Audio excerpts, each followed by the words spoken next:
नमस्कार दोस्तों, मैं आपका भाई, आपका दोस्त, आपका मित्र अभिषेक आप सभी लोगों को नए वर्ष की शुभकामनाएं देता हूं और आशा करता हूं कि ये नया साल आपके जीवन में बहुत ही खुशियां लेके आए। दोस्तों, जीवन की सबसे अनमोल वस्तु खुशी है, जिसे खरीदा नहीं जा सकता है। आप कितना भी कर लें, आप खुशी को खरीद नहीं सकते हैं। You cannot buy happiness. Happiness जो है वो हमारे मन की एक भावना है जिसमें हम अपने आप को बहुत ही आनंदित महसूस करते हैं। और इस हैप्पीनेस को पाने के लिए आज मैं आपको भगवान श्री राम से जुड़ी एक बात बताता हूँ। श्री राम भगवान की चर्चा मैंने इसलिए की कि 22 जनवरी को अयोध्या में भव्य रामलला का मंदिर उद्घाटन होने जा रहा है। तो मैंने सोचा कि प्रभु श्री राम के जीवन से कुछ बातें जो हमारे जीवन को खुशियों से भर देगी, उस पर चर्चा की जाए। आज के इस वीडियो का मुख्य उद्देश्य है प्रभु श्री राम के जीवन से दो बातों को सीखना।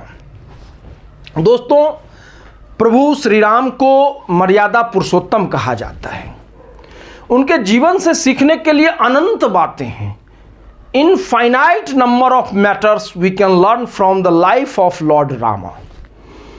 कोई अंत ही नहीं है उनके जीवन की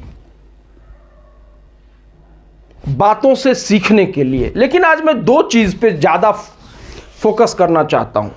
प्रभु श्री राम ने दो चीज कभी नहीं छोड़ी, एक धर्म और दूसरा नीति। धर्म की व्याख्या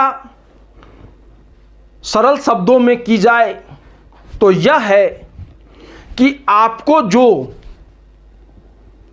कार्य मिला है उस कार्य के अनुरूप आप अपने आप को इस दुनिया में बनाते हैं। उस टास्क को जो ईश्वर ने आपको दिया है, उस टास्क को आप करते हैं, उस काम को आप करते हैं। धर्म की ये पहली निशानी है। दोस्तों, भगवान श्री राम ने सबसे पहले अपने पुत्र धर्म का निर्वाह किया। पुत्र धर्म का निर्वाह किया। पिता दशरथ जी के कहने पर अयोध्या के सुख, वैभव और विलास को छोड़कर जंगल की ओर चल दिए। पिता के एक वचन पर पुत्र धर्म का निर्वाह किया। कष्ट आए लेकिन उनका मन नहीं बदला। भरत जी समझा रहे हैं, प्रभु ये राज्य आपका है, लेकिन उन्होंने कहा मैं आपके भरत जी कहते हैं कि मैं आपके बदले वनवास ले लेता हूं। तो भगवान कहते हैं कि धर्म व्यापार नहीं होता जिसमें वस्तुओं की अदला बदली की जाए। धर्म धर्म होता है। मित्र धर्म का निर्वाह किया। सुग्रीव को किष्किंधा का नरेश बनाया और अत्याचारी वाली को मारा।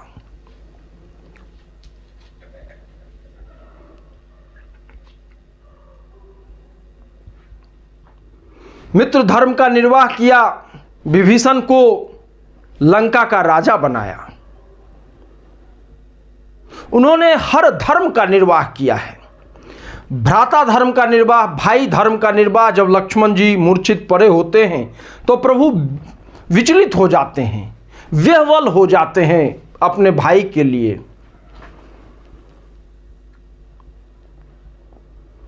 तो प्रभु के जीवन में धर्म का बहुत ही महत्व रहा है, बहुत ही महत्व रहा है। और उन्होंने अपने धर्म को कभी नहीं छोड़ा, किसी भी परिस्थिति में नहीं छोड़ा। दूसरी बात, नीति। प्रभु श्री राम जी के जीवन में नीति का भी बहुत महत्व है। आज जो हम मॉडर्न डिप्लोमेसी कहते हैं, आज इस पूरी दुनिया में जो डिप्लोमेटिक रिलेशंस बनते हैं, जो एम्बेसडर्स जाते हैं, इसकी एक झलक अगर रामायण देखी जाए तो उसमें है। प्रभु कभी भी अनीति का सहारा नहीं लेते हैं। कभी भी रावण से युद्ध करना है, लेकिन प्रभु अपना दूत भेजते हैं, रावण को समझाने का प्रयास करते हैं। This is the type of diplomacy. यही तो डिप्लोमेसी का टाइप है। पहले बात करें। रावण जब नहीं समझता है, प्रभु के बार बार समझाने पर रावण नहीं समझता है। आप देखे होंगे, हनुमान जी भी गए थे लंका, अंगद जी भी गए थे लंका,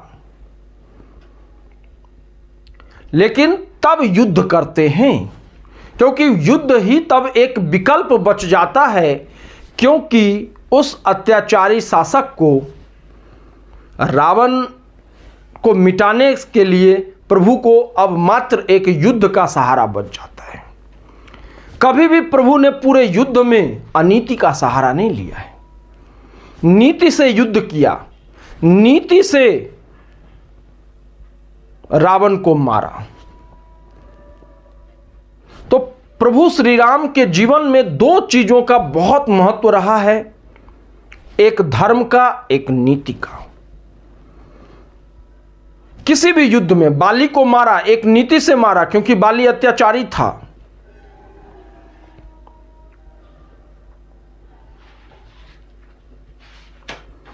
कभी भी उन्होंने अधर्म का साथ नहीं दिया, कभी भी उन्होंने अनीति से कोई काम नहीं किया।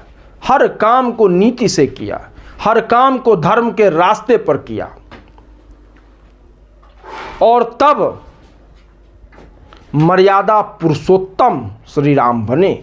तो उनके जीवन से भी हमें इन दो बातों को सीखना चाहिए, और ये दो बातें हमारे जीवन में ऊर्जा और खुशी भर देगी कि कितनी भी मुसीबतें क्यों ना आए, प्रभु श्री राम से ज़्यादा मुसीबत हमारे जीवन में आ ही नहीं सकती।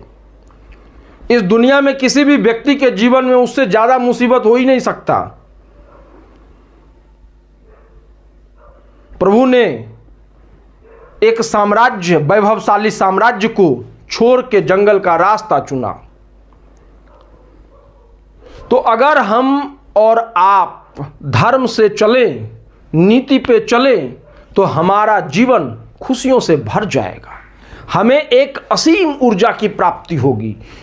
यह ऊर्जा प्रकृति देती है, प्रकृति प्रदत्त ऊर्जा हमारे पास आएगी अगर हम इन दो बातों को लेके अपने जीवन में चलते हैं। और तब देखिएगा कि आपके जीने की खुशी का अंदाज बदल जाएगा, आपके जीवन में उमंग आ जाएगा, आपका जीवन आनंदित हो जाएगा। ये मेरे लिए भी, पूरी दुनिया के लिए भी, मैं पूरी दुनिया की बात करता हूँ, पूरी दुनिया के लिए सत्य है।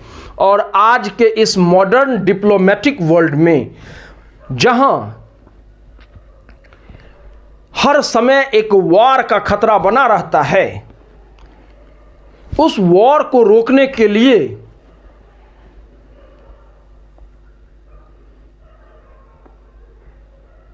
हमें रामायण से सीखना चाहिए।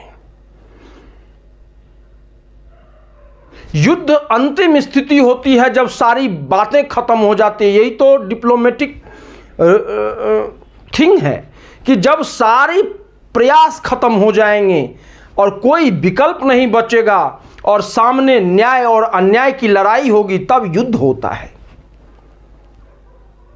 युद्ध मानवता को बचाने के लिए किया जाता है, मानवता को खत्म करने के लिए नहीं किया जाता। अतः हम सभी के जीवन में जो भी किसी भी चीज के लिए लड़ाई हो, उस विकल्प को तुरंत नहीं चुनना चाहिए। हमें अपने बातचीत के दौर को इतना आगे बढ़ाना चाहिए कि कोई भी मुद्दा बातचीत से हल हो जाए, युद्ध से नहीं। हमें धर्म और नीति दोनों की समझ होनी चाहिए। धन्यवाद दोस्तों।